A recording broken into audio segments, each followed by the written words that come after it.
Família linda, seja bem-vindo aí ao nosso canal. Vamos viver maçonaria. Esse amigo e irmão que vos fala é Jair Gomes. Meus irmãos, dia chuvoso aqui no estado de Ceará. A gente veio trabalhar aqui, mas esperando a chuva passar aqui para a gente poder dar continuidade na obra. Meus irmãos, deixa eu dar início a esse vídeo aqui com os agradecimentos. Agradecimento aí ao meu irmão da página no Facebook, Maçonaria Fraterna. Meu irmão, você tem feito um trabalho grandioso em relação do que consiste a nossa tradição maçônica, né? Eu posso até classificar você também como uma voz que clama no deserto, né? Você tem entremesclado o seu espírito ao nosso espírito e tem defendido de fato o que consiste a maçonaria no seu aspecto tradicional. Essa defesa, acredito eu, que consiste de uma paixão, de um amor pela nossa tradição maçônica, né? Não acredito que você não tem ganhado, digamos, algum ônus financeiro para vir fazendo esse seu trabalho, porque o homem que consiste de fato numa horizontalidade para que alcance sua verticalidade individual, ele é voluntário do início ao fim, né? Então eu parabenizo você, meu irmão. Fico muito grato quando você direciona a sua fala a nós outros, né, da Grande Loja Unida Maçônica do Brasil, engrandecendo e alimentando de fato o que consiste a nossa regularidade, o nosso reconhecimento e a nossa tradição maçônica, né? Eu deixo aqui meus agradecimentos e digo para você que todos os trabalhos que você tem passado para nós, a gente tem lido com carinho, né? Temos ruminado e estamos aplicando, viu? Seu trabalho não está sendo em vão em relação à nossa potência maçônica, a Grande Loja Unida Maçônica do Brasil.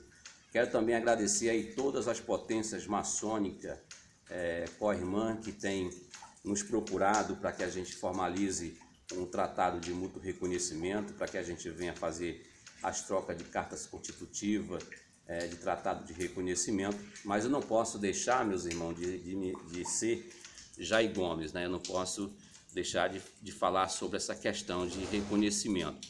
Já falei em vários vídeos, né, do que consiste, que são meras conveniências da maçonaria nacional.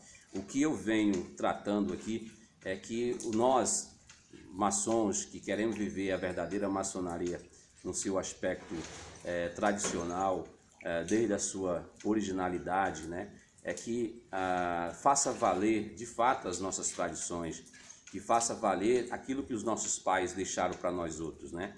A questão de formalizar tratados de reconhecimento é algo bastante salutar, que eu não vou dizer aqui que a gente não venha fazer. Claro, vamos sim fazer, vamos dar formalidade a esses tratados de reconhecimento de forma formal, né, nossas cartas constitutivas.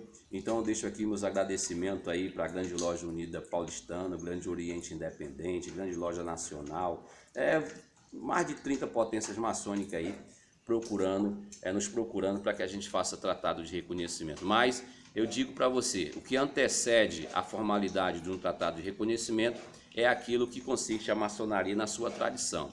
Temos que fazer valer o que consiste os landmarks maçônicos, que os maçons devem ser reconhecidos pelos sinais e toques e palavras, e que nós devemos defender os landmarks, né, principalmente o 14º landmark, que todo maçom tem direito a assento em uma loja, né? E as questões de formalidade de tratado são puramente coisas contemporâneas, né? Mas a maçonaria no seu aspecto tradicional consiste em nós reconhecermos conforme a nossa tradição. O tema do vídeo hoje é bastante interessante. Aconteceu agora recentemente, mediante a um ato de individualidade de um deputado federal aí, né?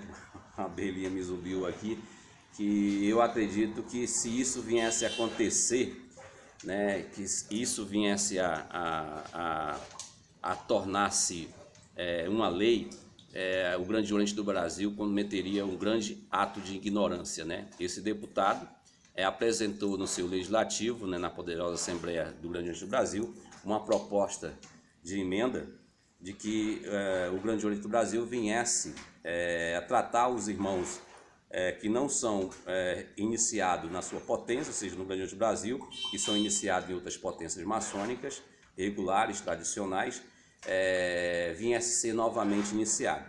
Esse deputado, eu gostaria até que você, meu irmão, aí, meu venerável da loja, ou orador da loja, procurasse saber se seu deputado ele não entrou pela porta dos fundos da maçonaria, se ele não falsificou o laudo médico dele, porque o cara que apresenta uma lei querendo que sua potência se torne uma seita maçônica, fazendo com que a própria instituição venha sair das tradições maçônicas, querendo criar uma lei que não reconheça os maçons de outras potências maçônicas, é um ato de ignorância, é um ato de loucura. E é um ato que esse cara entrou no narcisismo, numa individualidade egoísta tremenda. Eu acho que ele se decepcionou com a maçonaria e quer transformar a maçonaria numa seita. Imagina um indivíduo desse, que apresenta uma lei dessa matéria, fosse um grão-mestre, né?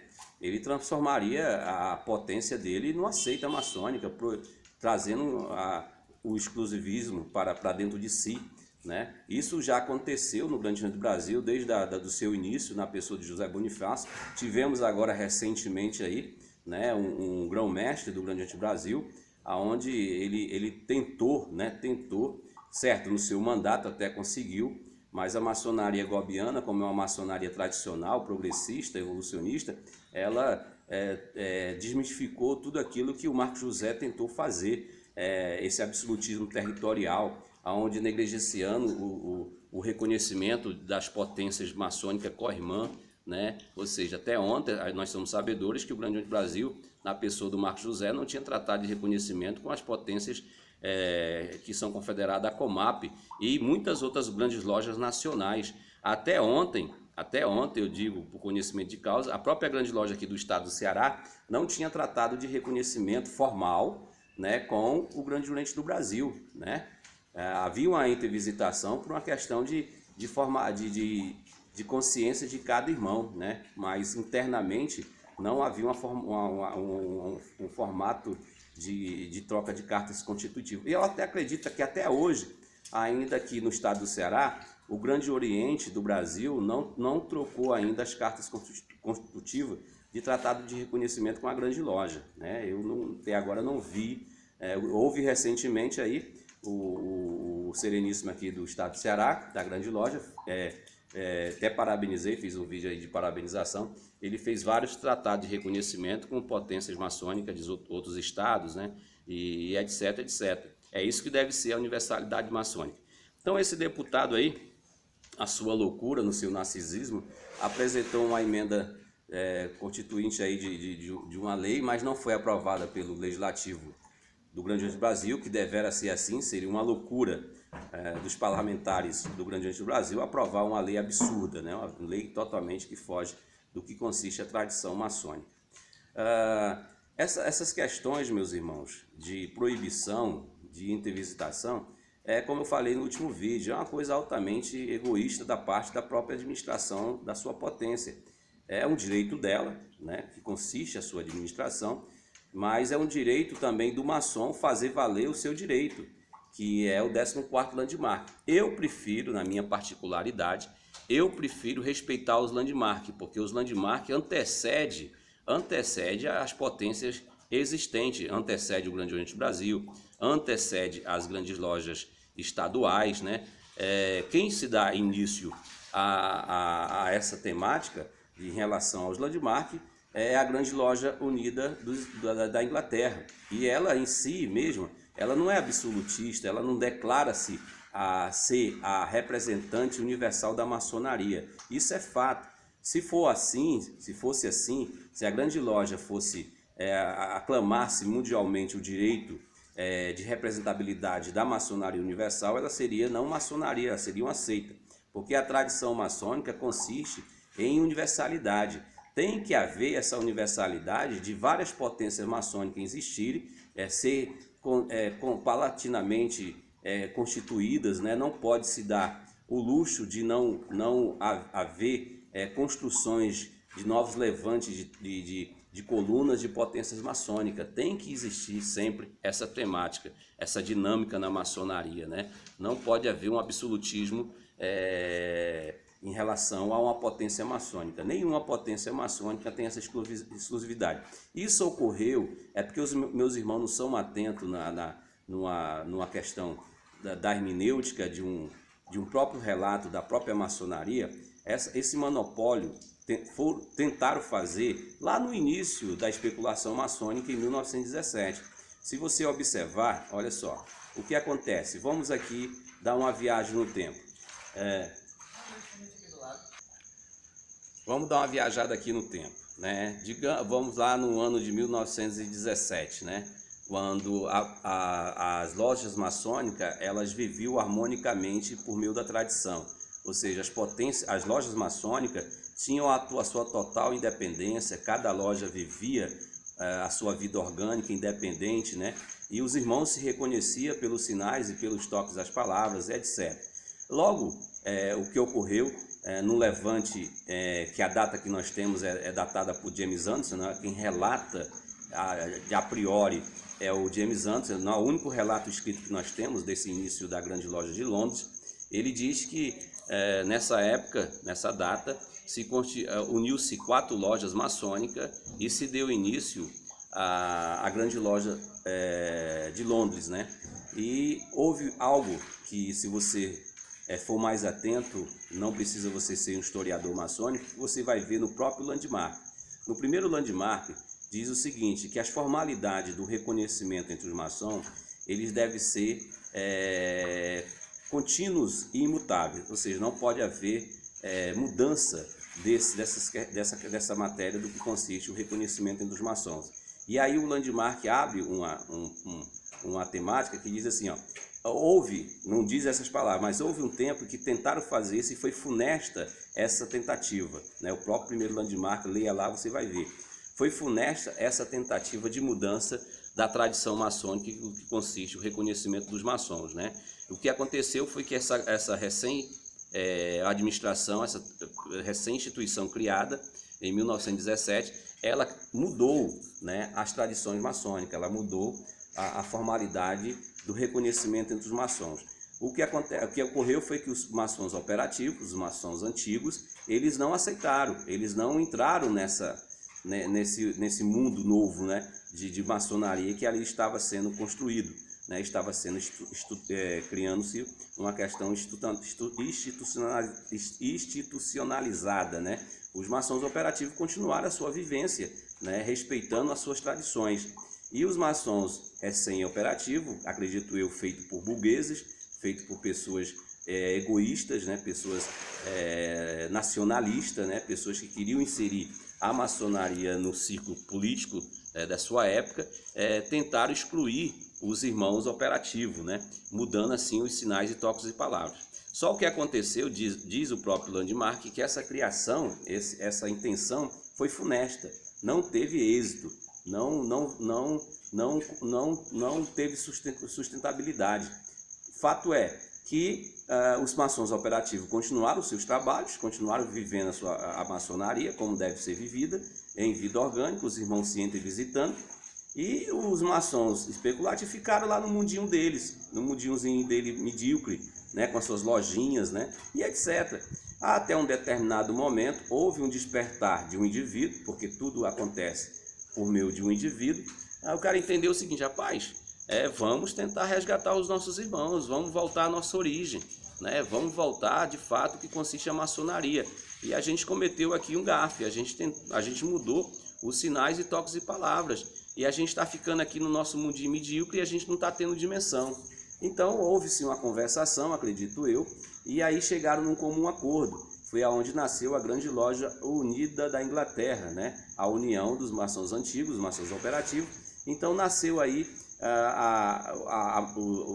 os landmark, né? Que transformaram em leis imutáveis, né? Leis que não podem ser mudadas, porque no início houve várias conversações e tentaram principalmente mudar essa questão do ato de reconhecimento. E um outro landmark que está mesclado a esse primeiro é o 14º, Porque se você observar, olha só, quando o 14º diz que todo maçom tem direito de tomar assento em uma loja, você de forma hermenêutica e exegese, você vai perceber se nasce um landmark dando o teu direito de entra e visitação, né, de que esse direito é dado a você por meio de uma lei imutável, é porque outrora, naquele início lá, houve a proibição, né? Ou seja, os maçons estavam proibidos de tomar assento, ou seja, os maçons operativos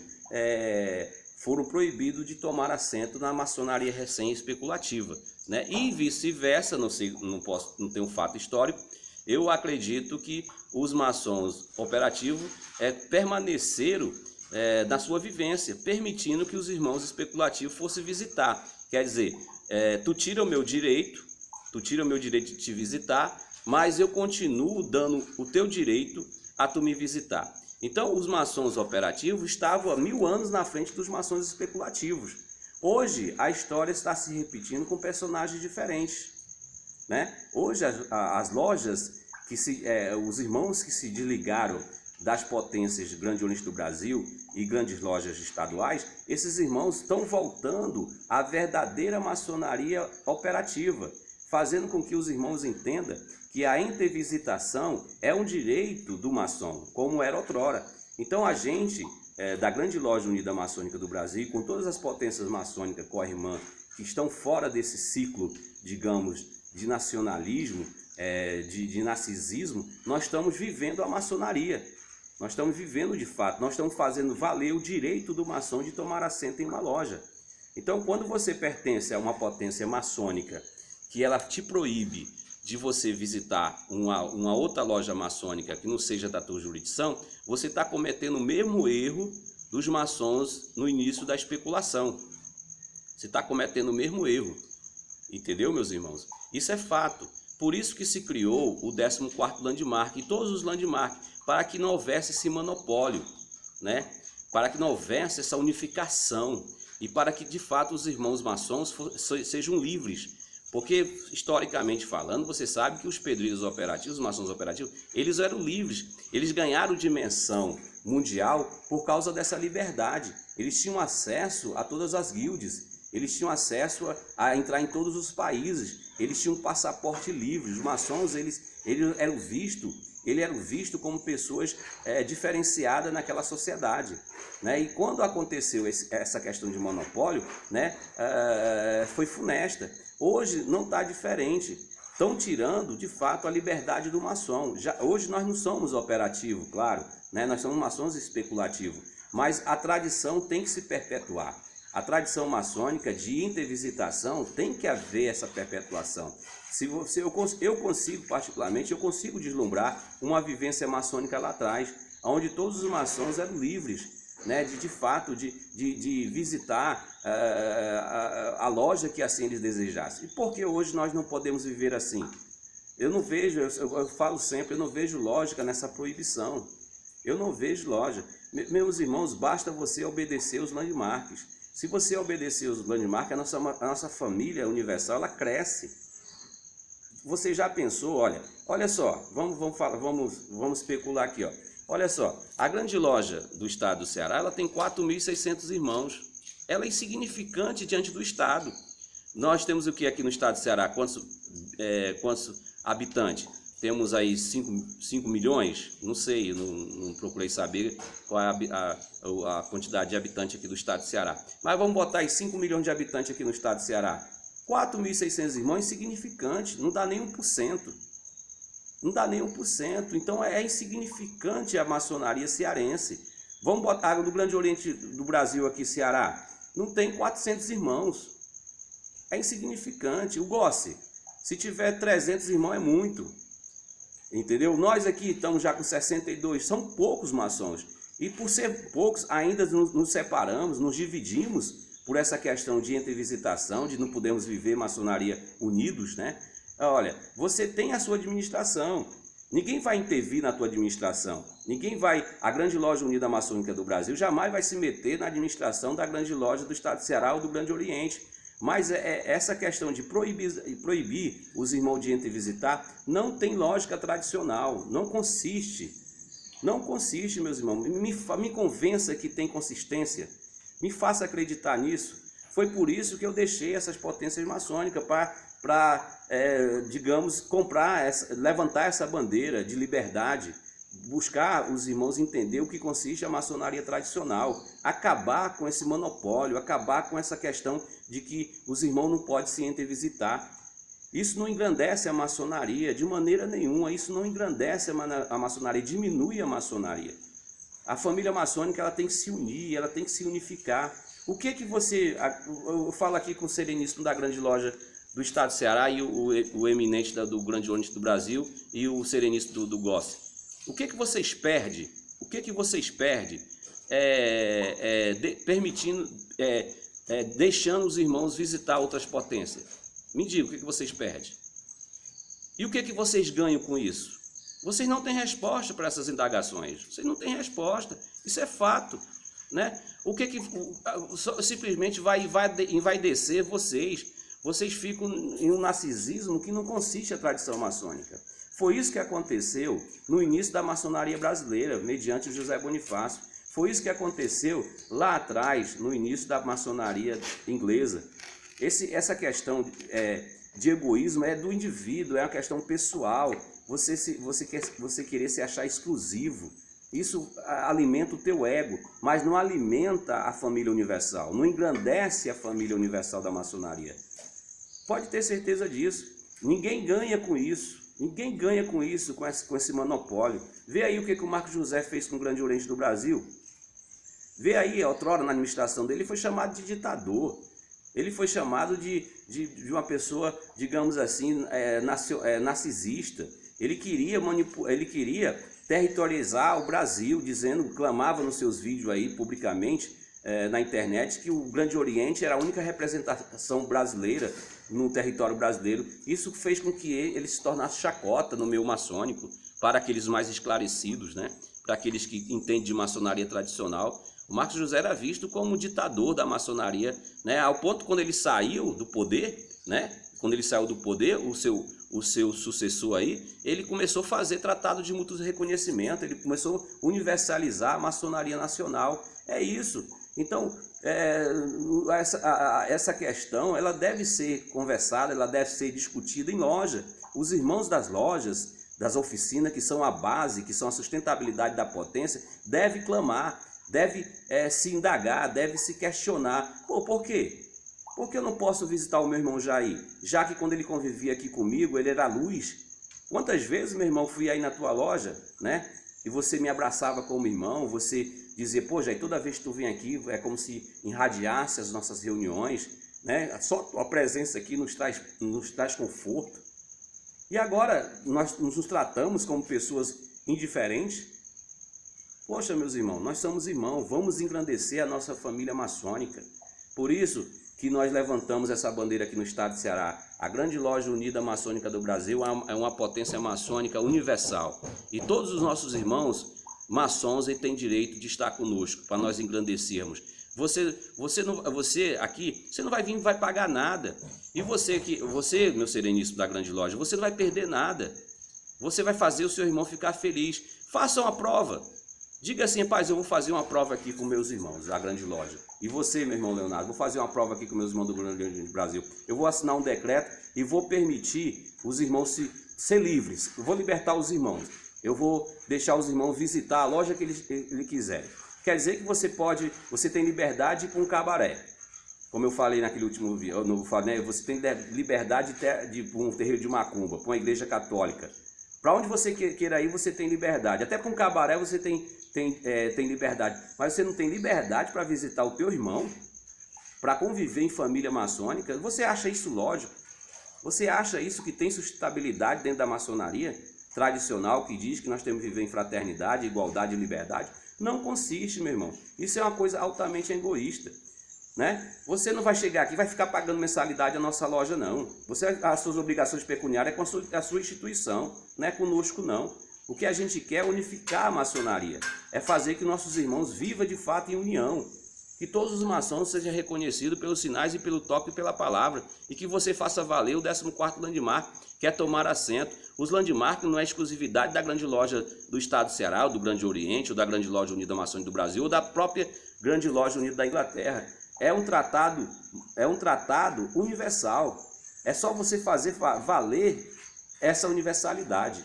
É só nós fazermos valer o que consiste de fato a maçonaria como escola de tradição iniciática, não transformando a maçonaria em uma seita local. Eu acho que esse vídeo foi bastante esclarecedor. Espero que você possa ter a intuição de entender e quebre esse monopólio. Depende somente de você. Eu falei no último vídeo, depende de você. É você que tem a prerrogativa. Você é um homem livre e de bons costumes. Mas enquanto você confundir humildade com submissão, você não vai engrandecer nem você mesmo e nem a família maçônica. Não confunda humildade com submissão. Humildade é uma coisa, ser submisso, ser escravo de um sistema é outra coisa. Não engrandece você não, só vai fazer com que você ainda supostamente acredite ser um homem livre, mas você é um homem altamente ainda escravizado pelo sistema a qual você está inserido. Maçom são homens livres de bons costumes. Nós temos que ser luz para o mundo onde a gente esteja inserido. Como é que eu posso pregar liberdade aonde eu não tenho liberdade? É uma incoerência, é uma falácia. Como é que eu posso chegar para um indivíduo e dizer para ele que ele tem que ser livre, se eu não tenho a liberdade de ir e vir, de enter e visitação? Eu não vejo, eu espero que um dia apareça alguém para me convencer do contrário, porque enquanto isso, meu irmão, eu vou viver o que consiste a maçonaria tradicional, que é liberdade, fraternidade e igualdade. Te amo sem te conhecer.